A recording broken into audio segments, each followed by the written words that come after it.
press the bell icon on the YouTube app and never miss another update.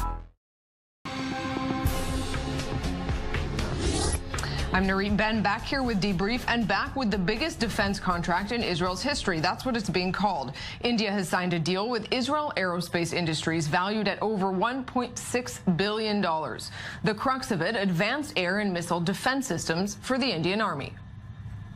This is a great display of trust and appreciation on the part of Indian industry and India as a state in Israel's industry and capabilities. The system includes several components: an advanced radar mechanism that is already installed on the Israeli Navy's SAR-5 ships and will also be installed on the SAR-6 models, advanced missiles developed with the help of Rafael systems, a very advanced seeker mechanism, and other advanced weapon systems. Senior defense and government analyst for Haaretz, Amir Oren, here to parse that deal. Amir, why India and why now? We've known that this defense relationship has been blossoming for some time.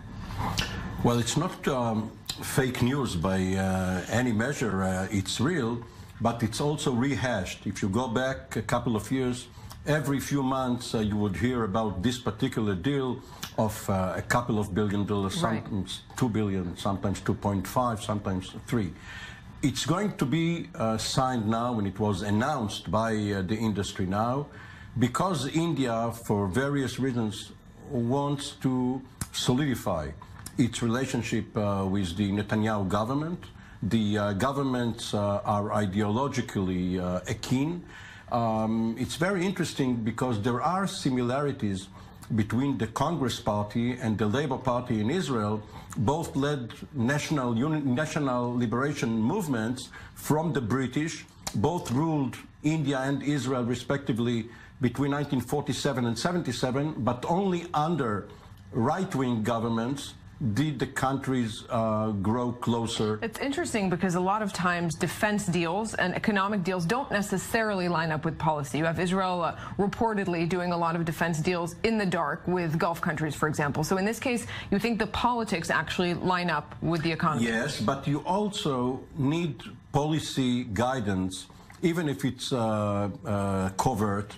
You must need the regime's approval, either to buy or sell. And you mentioned that this is the biggest defense deal in Israel's history. This is true only when Israel sells. Of course, when it buys, there are much larger deals for submarines or fighter planes.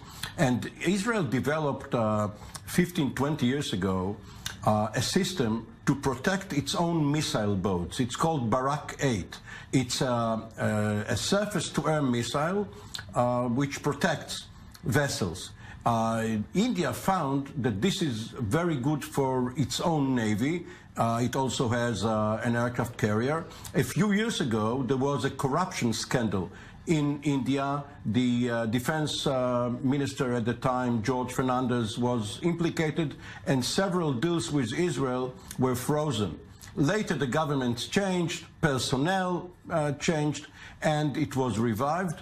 And Israel also sends or intends to sell and send drones and other material. Altogether, a very good deal for both countries. If we're looking at other potential good deals that have happened that we might not know about or going forward, who is Israel eyeing? Who are Israel's, other than the United States, of course, biggest partners in that kind of defense?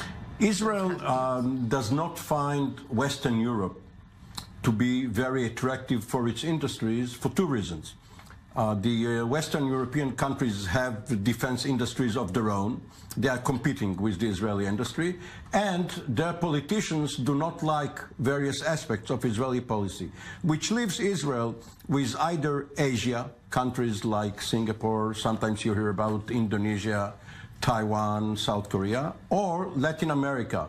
And then again, sometimes you find that in certain conflicts, Israel has sold weapons to both contestants, for instance, Chile and Argentina. Amir Oren, thanks very much for this. Always a double game of some level in these stories. Thanks very much for being here. Thank you.